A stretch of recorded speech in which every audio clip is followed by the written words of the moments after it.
Radio Classique, l'invité du soir de Patrick Poivre d'Arvor. Cet invité est donc Nicolas Bay, bonsoir. Bonsoir. Député européen, secrétaire général du Front National et notamment en charge des élections. Donc c'est vous qui pouvez nous raconter les coulisses justement de ce qui vous a permis de présenter tant de candidats cette fois-ci, alors que habituellement les élections locales ne sont pas votre force, surtout les anciennes cantonales devenues désormais départementales. Alors on va commencer quand même par la loi Macron. Ce titre du Parisien ce matin, hier, 16h25, la majorité explose. Ça vous a désolé ou ça vous a fait sourire, ce psychodrame? Je crois que c'est dans la logique des choses. Manuel Valls s'est pris de panique, il perd totalement son sang-froid, il passe en 49.3 cette loi Macron, ce qui montre que même à l'Assemblée nationale, et malgré une conception assez sectaire de l'exercice du pouvoir par le Parti socialiste, aujourd'hui ils ne parviennent plus à dégager une majorité sur un texte de loi ordinaire. Ce qui fait sourire, c'est que Manuel Valls, en 2008, avait présenté un amendement visant à supprimer le recours à l'article 49.3, précisément pour les lois ordinaires. Cela dit, il a bien connu, puisque quand il était chez Michel Rocard, à ce moment-là, on avait utilisé plus de 25 fois le recours au 49.3. Donc, c'est un dispositif constitutionnel. C'est pas, on dit passer en force, mais en fait, ça fait partie de la boîte à outils, non? Oui, mais ça consiste quand même à passer en force. Et ce qui est plus choquant encore, c'est même pas qu'il n'ait plus de majorité à l'Assemblée nationale. C'est qu'il n'en a pas dans le pays. 85-90% des Français sont opposés à la politique du gouvernement. Sans doute 85 ou 90% des Français sont opposés à la loi Macron, qui est une nouvelle démonstration. C'est pas ce que disent les sondages. Sur la loi Macron, les gens sont plus indulgents que vous. En tout cas, l'essentiel des dispositions de la loi Macron, c'est la soumission totale aux exigences de Bruxelles, c'est la logique mondialiste ultralibérale, et rien des ingrédients contenus dans la loi Macron est de nature à relancer l'économie. Pas de liberté monétaire, pas de protectionnisme, pas de patriotisme économique. Donc il est certain qu'on va vers toujours plus de dérégulation, on remet en cause l'ensemble de notre cadre social, on remet en cause les dimanches chômés. Parce que vous étiez pour qu'on ne revienne pas sur tous ces dimanches chômés, notamment pour le commerce, qui aurait permis de faire un peu il y a déjà des dispositions qui existent. Et des clients et du monde, enfin. Oui, mais dans les zones touristiques, ces dispositions existent déjà, mais la généralisation progressive du dimanche chômé pose un vrai problème et remet en cause en effet un acquis social important. Et puis surtout. Mais vous dites pas ça au nom des valeurs du catholicisme. Non, mais d'une façon générale, ça participe. Ça fait partie de ce qui structure notre vie sociale, de ce qui structure notre société. C'est ça qui est mis en cause dans une logique du consumérisme total, comme un objectif en soi. Aujourd'hui, si on veut vraiment relancer l'économie, il faut se réarmer face à la mondialisation. Or, on fait exactement le contraire, l'ouverture totale des frontières, la libre circulation des capitaux, des biens, des personnes, la dérégulation totale, la grande finance qui fait ce qu'elle veut. Et si ça donne un peu de travail aux gens, si ça donne aussi des salaires Moi, je suis pas sûr du tout. Je pense que ça va surtout avoir un effet très concret, c'est de toujours peser davantage à la baisse sur les salaires, sur les droits sociaux, et c'est ça qui est assez préoccupant. Aujourd'hui, on a 5 millions de chômeurs, on a 9 millions de pauvres, on a la politique la plus antisociale qui a jamais été menée par un gouvernement, et il se prétend socialiste. Aujourd'hui, on voit bien avec cette loi Macron qu'on est dans la droite ligne de ce qui avait été fait précédemment par Nicolas Sarkozy. Ça a totalement échoué, et évidemment, l'inversion de la courbe du chômage, on va l'attendre encore longtemps. Alors, Nicolas Bay, on l'a beaucoup dit, là, et notamment encore dans le journal tout à l'heure, vous avez le vent en poupe au Front National, dans les sondages, mais pas sur un certain nombre de sujets, notamment sur ces sujets économiques. Les gens ne vous font pas confiance, et par exemple, il y a 25% de Français seulement qui sont pour la sortie de l'euro. Parce que souvent, notre position est présentée de façon un peu caricaturale. C'est vrai que ça nécessite, c'est des sujets complexes, où on essaye d'effrayer les Français, on essaye de les convaincre qu'il n'y a aucune possibilité de sortir de ce carcan de l'euro-monnaie unique très fortement évalué, alors qu'on oublie qu'il y a un peu plus de 10 ans, il n'y avait pas l'euro et on se portait très bien, ou en tout cas pas moins bien qu'aujourd'hui. En réalité, notre position, elle est mesurée. Elle consiste simplement à dire que, sous sa forme actuelle, l'euro-monnaie unique dessert nos intérêts. Et on le voit de façon criante, par exemple, en Grèce. Quel est objectivement l'intérêt de la Grèce ? Mais eux, ils ne demandent pas la sortie de l'euro. Parce qu'on peut-être qu'ils ne se sentent pas suffisamment en position de force pour le demander, mais ce qui est sûr, c'est qu'avec 30% de chômage, 60% de chômage des jeunes, une régression sociale sans précédent qui est liée à l'austérité imposée par la Troïka, FMI, Union Européenne, BCE, il est certain que ce n'est pas du tout l'intérêt de la Grèce de se maintenir actuellement dans une euro-monnaie unique, très fortement évaluée, qui sert les intérêts de l'Allemagne au détriment de l'essentiel des autres pays de la zone euro. Nicolas Bay, votre vice-président, puisque vous êtes secrétaire général, lui il est vice-président, Florian Philippot, a annoncé que vos 2 députés, puisque vous n'avez que 2 députés actuellement, Gilbert Collard et Marion Maréchal Le Pen, voteraient probablement la motion de censure. Pourquoi ce probablement ils vont la voter. Parce que c'est un texte qui n'émane pas du Front National, mais et donc ça vous gêne de mettre votre signature? Non, je pense qu'en effet, c'est pas en dessous. Ils vont voter la motion de censure probablement. Pourquoi? Parce qu'ils sont en phase avec les Français et conscients, bien sûr, que la politique menée par le gouvernement aujourd'hui est une catastrophe. Donc comme le Front de gauche, comme l'UMP... Comme tous ceux qui, pour des raisons très diverses d'ailleurs, sont opposés à ce gouvernement. Mais ce qui est frappant dans l'affaire de la loi Macron, c'est finalement que on a un pouvoir qui est totalement sourd à la colère des Français, totalement qui n'écoute plus rien, qui n'écoute même plus ses propres partenaires politiques et qui aujourd'hui essaye de passer en force avec le mécanisme du 49.3.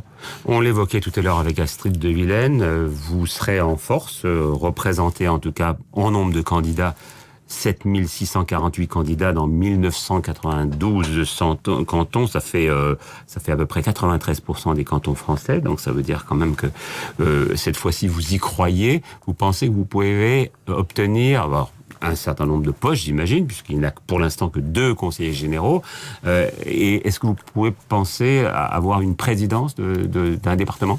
On sait que c'est très difficile. Le mode de scrutin majoritaire a été même construit pour essayer d'écarter le Front National de la vie politique. Je pense qu'au niveau électoral où nous sommes aujourd'hui, sur la base des résultats des dernières européennes, par exemple, nous sommes en situation, en effet, de conquérir de nombreux sièges de conseillers départementaux. De là, conquérir un département, ce serait évidemment une prouesse et ça me semble malgré tout difficile. Mais ce qui est certain, c'est que la présence massive du Front National, plus importante en tant que parti que tous les autres, nous avons, comme vous le dites, 93% de présence sur les cantons, sur 98% de la population, c'est important de le rappeler, alors que le PS ou l'UMP, qui prétendent être des très grandes formations politiques, en réalité ne sont pas capables aujourd'hui de faire ce maillage complet du territoire comme le Front National. L'élément nouveau aussi, c'est que le Front National dispose aujourd'hui de nombreux élus locaux. Nous avons eu l'année dernière au municipal 1600 élus municipaux qui, pour la plupart d'entre eux, sont candidats à ces élections départementales. Donc nous avons des candidats qui ont acquis une légitimité, une notoriété locale. Tout ça, c'est nouveau. Ça montre le changement de statut, le changement de dimension du Front National. Ce matin, votre présidente Marine Le Pen a affirmé que le FN poserait 4 à 5 conditions à d'éventuelles alliances au sein des conseils généraux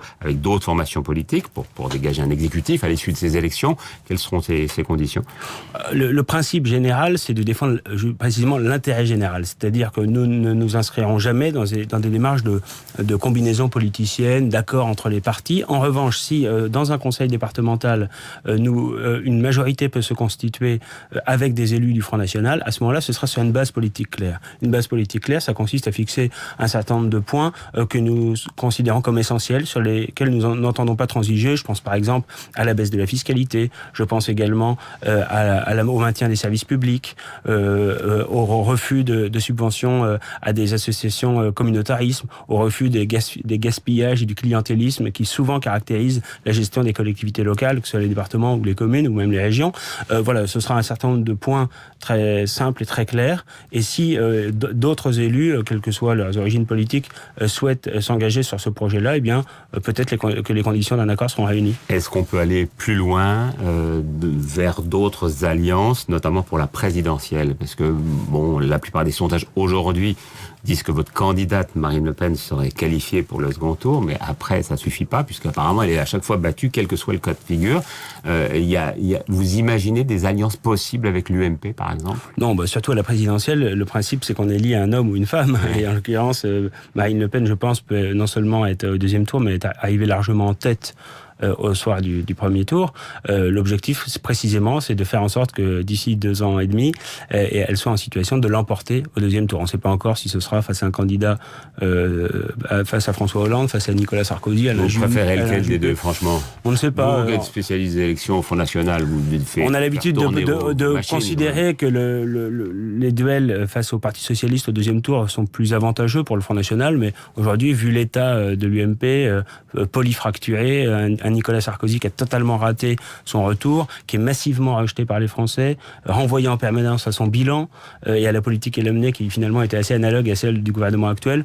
Je pense que ça peut être aussi un bon deuxième tour et que nous pourrions l'emporter et avoir une majorité absolue. Vous savez d'où viennent vos adhérents, mais surtout d'où viennent vos électeurs? Parce qu'ils viennent forcément de droite et de gauche, ils n'existaient pas il y a 30 ans. Précisément, je crois que la force du Front National aujourd'hui, c'est d'être un peu sorti de ces clivages obsolètes entre la droite et la gauche qui ne correspondent plus à grand-chose.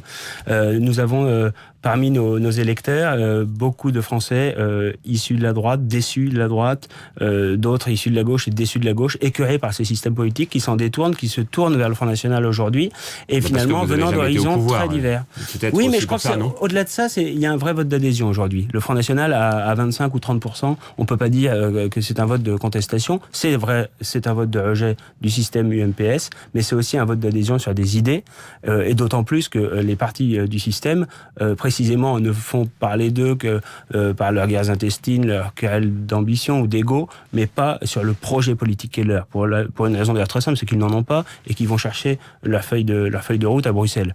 Ce qui caractérise le Front National, c'est justement de proposer un projet cohérent, complet, chiffré. Marine Le Pen était la seule en 2012 candidate à présenter un projet, le chiffrage complet de son projet.